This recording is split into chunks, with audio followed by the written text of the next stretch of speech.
Morning brings a scene of horror to grief-stricken relatives who search the ruins for more victims.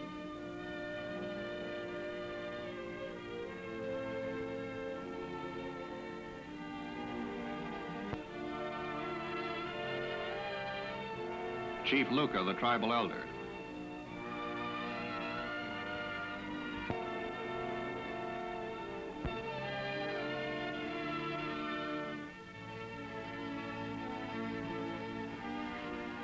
By nightfall, a total of over 300 dead and mutilated are counted. Mao has committed the most vicious atrocity in Kenya's history. Next, as if to signal the beginning of more widespread violence, Mau Mau raiders strike at a native police outpost. Driving trucks right into the middle of the compound, they blast the headquarters building with close-range rifle fire and hack to death a constable and a trustee. They escape with stores of rifles, submachine guns, and thousands of rounds of ammunition. To the military, white settler, and frightened Kikuyu, this planned butchery is an open declaration of war. Rumors spread that over 500,000 Kikuyus have been forced to take the oath.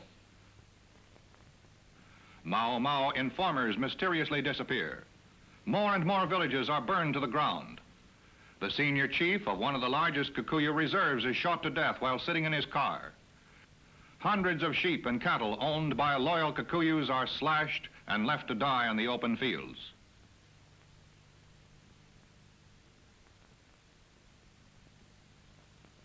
In the following weeks, whole families of white settlers in isolated farmhouses far out in the veldt are reported slashed to death.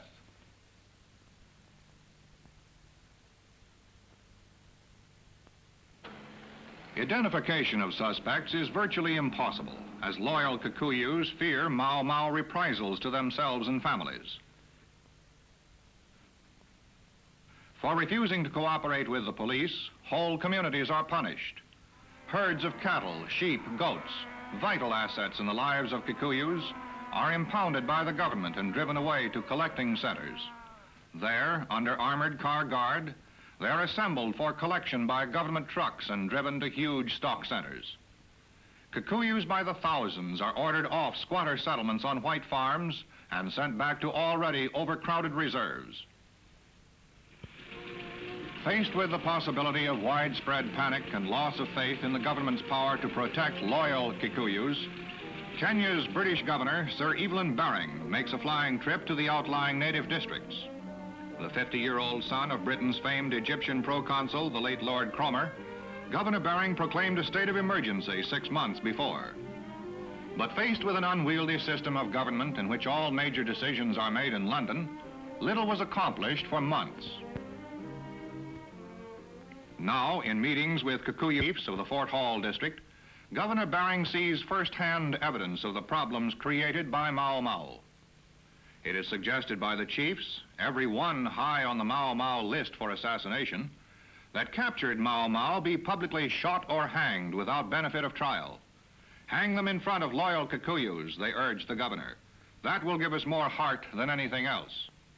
Others remind him that the number of loyal Kikuyus is growing, and since many Mau Mau carry firearms, they ask that the home guard be supplied with rifles and revolvers. Elsewhere, the governor is asked to stop the flood of tribesmen migrating into the reserves. Through his interpreter, he learns that the main supply point for terrorist arms and ammunition is the capital city of Nairobi itself. Is there some way to set up a system of inspection for Kikuyus entering and leaving the city? Government-sponsored hospitals are also visited by the governor, where he comforts sick and wounded victims of Mau Mau attacks. Afterwards, he inspects members of Home Guard units and congratulates loyal tribesmen for their efforts to eradicate Mau Mau. Aware of the difficulties faced by the police in identifying Mau Mau terrorists, he suggests that the Kikuyus themselves will have to rise up and drive Mau Maus from their country. He assures them that the government, together with the army and police, will give them all possible help. He states his conviction that the fate, not only of Kenya, but of much of Africa, depends on the success or failure of their struggle to rid the country of this growing menace. His forecast of eventual and certain victory marks the beginning of a determined campaign to stamp out every last trace of Mau Mau.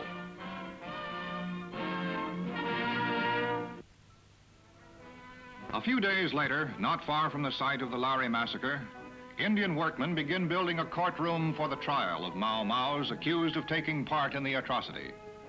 Ironically, the site chosen for the trial is the location of Jomo Kenyatta's Teachers College. This had been part of his program to develop an African school system independent of religious and government-sponsored institutions. Soon after the outbreak of Mau Mau, it was closed by the government as a suspected breeding ground for the new cult. Now, with tension high, the area is fenced with barbed wire and poisoned spears. Native guards, soldiers of the King's African Rifles, man guard towers day and night and practice defense drills on the alert for possible Mau Mau attacks. In a surprise raid at a police camp some weeks before, a number of Mau Mau suspects were set free by a gang of terrorists at heavy loss to the defenders. Now the authorities are determined to prevent a repetition of such tactics. As thousands of natives are rounded up and brought before survivors of the massacre and questioned, the hunt for more terrorists goes on. 10 more members of the African Home Guard are slashed to death when Mau Maus raid their huts. In a series of scattered clashes, Home Guard patrols retaliate by killing over 30 members of Mau Mau gangs in the reserve area. Meanwhile, investigations are hampered by streams of refugee Kikuyus who have left their squatter settlements on white farms to the north. They flood through the area on their way back to the native reserves. There they seek protection from terrorists and from the harsh measures of retaliation imposed by white settler extremists searching for Mau Maus. The tally of prisoners grows as suspects are captured in camouflaged underground hideouts where they had been living for weeks. Some of these dugouts were plentifully supplied with food, clothing, weapons, and ammunition. Many of the prisoners are European farm squatters who had been allowed to farm in the government-controlled forest reserves. The prison area is constantly searched by men using mine detectors to spot weapons smuggled in and buried in preparation for an attempt to escape. Pangas, axes, knives, and scissors are among the many weapons uncovered, despite the close scrutiny of all new arrivals. As special teams from Kenya's Criminal Investigation Department work day and night screening suspects, the prisoners are fed a daily fare of posho, consisting of 1.5 pounds of cornmeal mixed with hot water and shaped into a ball. Commonly regarded as the staple diet for all Kikuyus, posho is actually a result of the gradual loss of native farmland and the uprooting of their way of life. In the early days, the Kikuyu diet was possibly even more varied than that of the white man's. Maize, beans, peas, millet, sweet potatoes, bananas were planted and harvested on every farm. Sheep and goats were the chief sources of meat. To the Kikuyu, cattle are merely a display of wealth and are almost never killed. Cheap and filling, a steady diet of posho has contributed to the gradual undernourishment now seen to be affecting many Kikuyus. But here, as suspects pour in from all sections of the reserves, it is the only practicable food supply.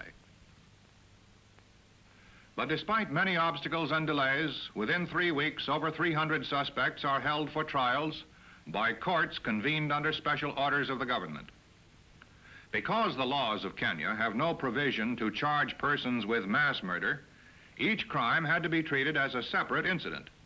However, there was full legal authority to charge and try any number of accused jointly for a murder where evidence existed that they acted in concert and in pursuit of a common design.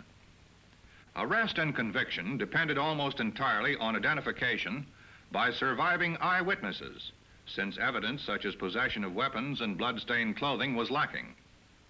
Before marching into the courtroom, the prisoners are given identifying numbers to speed up their processing.